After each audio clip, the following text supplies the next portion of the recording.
Conexão CNN. Conexão CNN de hoje, conexão com o Rio de Janeiro. Encontramos o Leandro Rezende. Tudo bem, Leandro? Como vai? Bom dia para você. Oi, Leonardo. Bom dia para você e para todos os nossos ouvintes. Trazer aqui um dado dessa violência desenfreada, essa busca por esse traficante do Amazonas e que foi preso lá no Ceará, na esteira até dessa captura agora que a Interpol está do André do Rep também, né, solto pelo Supremo, a gente já falou muito disso. E hoje saíram os dados do 14º Anuário Brasileiro de Segurança Pública. Paula Martini já nos informou aqui pela manhã. E o que a gente percebe, né, Leandro, é um crescimento das mortes violentas também na quarentena, é um dos dados importantes para a gente trazer aqui para o nosso ouvinte, não?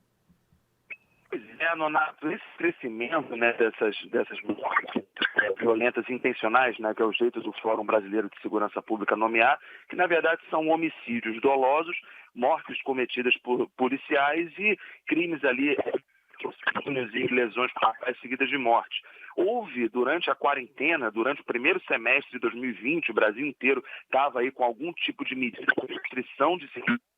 E aí chamou a atenção dos especialistas, né, vendo a repercussão desse dado agora pela manhã, o fato de o Brasil ter crescido o número desses crimes, né, dessas mortes violentas, no momento em que tinha menos gente na rua. A gente vai tentar melhorar a comunicação contigo, Leandro, porque tá difícil da gente entender. Vamos tentar fazer aqui com que o Leandro volte trazendo mais detalhes e informações e, obviamente, a análise dele a respeito desses dados do Anuário Brasileiro de Segurança Pública, que foi elaborado pelo Fórum Brasileiro de Segurança Pública, divulgado na manhã de hoje. Você já ouviu, inclusive, aqui alguns dados com a repórter Paula Martini no Rio de Janeiro, e o Leandro ia exatamente trazer as impressões dele a respeito dos números divulgados. Isso porque a gente teve também um aumento das intervenções policiais, né? A letalidade policial também esteve muito presente nesse novo documento divulgado hoje. Houve uma tendência de aumento. Foram 6.357 homicídios por intervenções da polícia em 2019, o 6º ano consecutivo de crescimento nesse dado. Contato já recuperado, Leandro. A gente falava do crescimento de mortes violentas aí na quarentena quando tivemos uma interrupção. Pois é, Leonardo, foi esse dado, né, que mais me chamou a atenção e também dos especialistas, né, porque o Brasil vinha aí desde 2017, 2018, 2019, os dados do anuário mostravam aí uma redução dessas mortes violentas intencionais. Então, em tese, com menos gente circulando na rua, era para a gente ter aproveitado esse momento e engatar aí mais um ano consecutivo de queda nessas mortes, né? Mas não foi o que aconteceu. Segundo os dados do anuário, a gente teve aí um crescimento de 7,1%.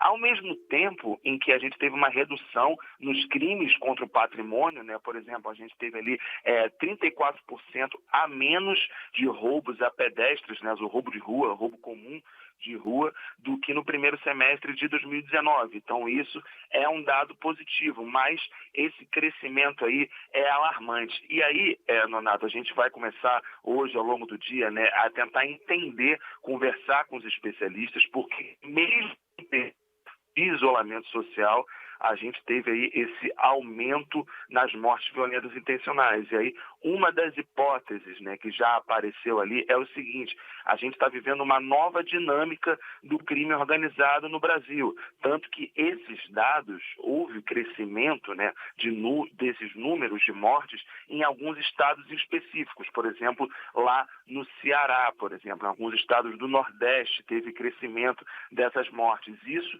segundo os especialistas, apontam aí para uma nova dinâmica de organização do crime organizado. Mesmo durante a pandemia, as facções criminosas que controlam presídios e diversos lugares do Brasil ressignificaram as suas ações e por isso a gente teve esse crescimento. Tema para a gente investigar hoje, né? Pois é, eu chamava a atenção aqui, quando tivemos a interrupção na tua comunicação, das intervenções policiais, né? 6º ano de crescimento desse dado, né? E o anuário diz que as polícias brasileiras responderam em 2019 por 13,3% de todas as mortes violentas no país. Então é um outro dado também para a gente observar. É óbvio que isso também faz parte do trabalho da polícia, né? Mas o que a gente percebe é que é um crescimento constante, né?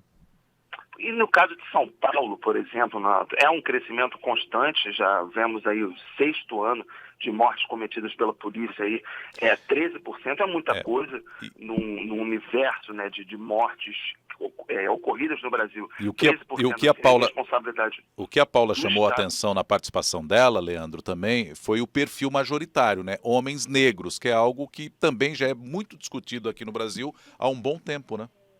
Pois é, e o anuário desse ano mostra que existe um componente racial na violência que é realmente impressionante. E aí, Nonato, são jovens negros, a maior parte das vítimas das intervenções policiais, 79,1% dessas mortes cometidas em todo o Brasil são de negros. De uma forma geral, 99,2% das mortes cometidas por policiais são de homens. Mas aí, Nonato, eu queria trazer um outro dado para a gente ver como existe um componente racial nessa violência que a gente está analisando. Dos policiais assassinados, 65,1% dos policiais que perderam a vida cumprindo o seu dever também são negros. Então, a gente está falando aí de uma guerra, né, para citar uma metáfora que é sempre usada pelos governantes, de uma guerra que opõe negros contra negros. E é um sistema que não muda, né? A gente tem o Atlas da Violência, que é uma outra publicação que saiu no começo do ano, ali no finalzinho do primeiro semestre, também mostrava isso, um componente racial muito relevante. Agora o anuário também mostrando isso. Nonato, sobre violência policial, eu também queria destacar um ponto que é o seguinte: as polícias do Rio de Janeiro e de São Paulo respondem aí por 42% das mortes cometidas pela polícia em todo o Brasil. É muito alto esse número. Então, São Paulo e Rio de Janeiro precisam realmente discutir uma forma de ação policial que tenha algo além do confronto, porque o que a gente está vendo, e a gente sempre acompanha isso aqui no Rio de Janeiro, são casos em que, às vezes, a operação policial acaba saindo do controle e termina com a morte de inocente aqui no Rio. Infelizmente, estou acostumado a reportar mortes de crianças que acabam morrendo durante operações policiais e Infelizmente, esse, para mim, é um dos grandes problemas. Eu acho que a grande pancada disso aí é quando a Paula Martini, por exemplo, abriu o boletim dela dizendo o seguinte: uma pessoa é assassinada a cada 10 minutos no Brasil. Então, isso já é absolutamente terrível, já é um soco no estômago. Ô, Leandro, obrigado, viu? Até a próxima. Valeu, Nonato. Até a próxima. Leandro Rezende conosco no Conexão CNN. Agora